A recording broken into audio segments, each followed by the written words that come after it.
এখানে যারা চাকরি প্রার্থীরা রয়েছেন তারা কিন্তু এখানে বিভিন্ন জায়গায় তারা জড়ো হয়ে রয়েছেন এবং তাদের বক্তব্য খুব স্পষ্ট। তাদের বক্তব্য হচ্ছে যতক্ষণ না তাদের কথা ভাবা হচ্ছে, যতক্ষণ না তালিকা প্রকাশ করা হচ্ছে, ততক্ষণ তারা এখানে বসেই থাকবেন। তুমি দেখো যে এখানে তারা রাস্তাতে বসে রয়েছেন এবং রাস্তার মাঝখানেই তারা বসে থাকবেন, এমনটাই তাদের বক্তব্য।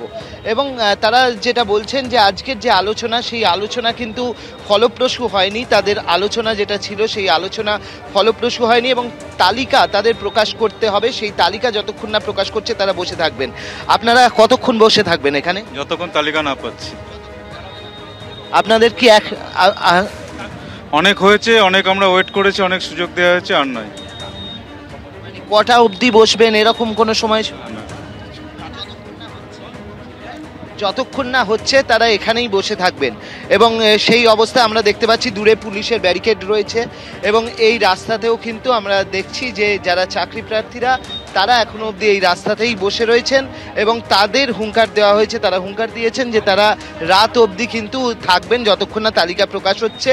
তবে তোমাকে এই মুহূর্তে এই জায়গার চিত্রটা দেখিয়ে দেবো যে এখানে এই যে পুরো রাস্তাটা, এই যে জিটি রোড, সেই জিটি রোডের বিভিন্ন জায়গায় বিক্ষিপ্তভাবে চাকরি প্রার্থীরা তারা বসে রয়েছেন এবং তাদের এই অবস্থান কিন্তু তারা চালিয়ে যাবেন, এমনটা তারা জানিয়েছেন।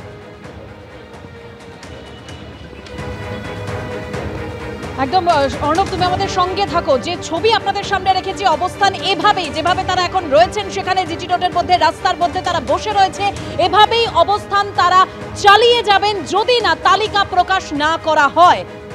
কি বলেছেন তারা এই বৈঠকের পর একবার শুনবো। দেখুন, সদর্থক নঙর্থক এখন কিছু বলতে পারছি না, কারণ আমরা অনেক দাবি জানিয়েছি, কিন্তু কতটা পূরণ করা হবে এখন আমরা ক্লিয়ার নয়। আমরা সত্যিই মর্মাহত যে রাজ্য সরকার যে আশা নিয়ে গিয়েছিলেন সেই আশা কি পরিপূর্ণ হলো? দেখুন, আশা এখনো আমরা বলতে পারছি না যে আজকে লিস্ট আদৌ পাবলিশ করবে কি করবে না। আমরা চাই আজকে যে কোনো মূল্যে লিস্ট পাবলিশ করা হোক। কংক্রিট আশ্বাস কিছু নেই। ওনারা শুধু বলেছেন আলোচনা করছেন, দেখা যাক। আমরা বলেছি আমরা এখানে আছি, আলোচনা বারবার হয়েছে, কিন্তু একটাই বিষয়, টেন্টেড আনটেন্টেডের লিস্ট আমরা না নিয়ে ছাড়বো না। আমাদের ওটা চাই।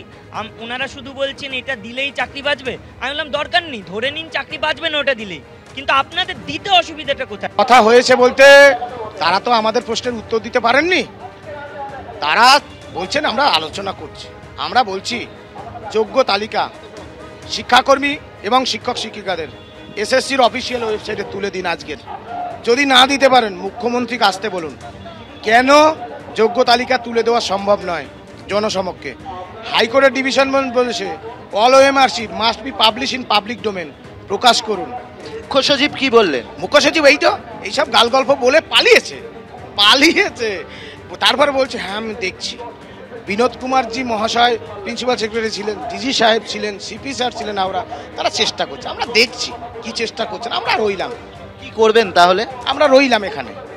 আমরা মুখ্যমন্ত্রীর পথপানে চেয়ে ঠায়ে বসে রইলাম যোগ্য তালিকা পাবার জন্য। কিন্তু যে আপনাদেরকে নবান্নে যাওয়া আটকানোর জন্য এত ব্যারিকেড করেছে, আপনাদের এই ভরা বাজারে আপনাদের বসে থাকতে দেবে?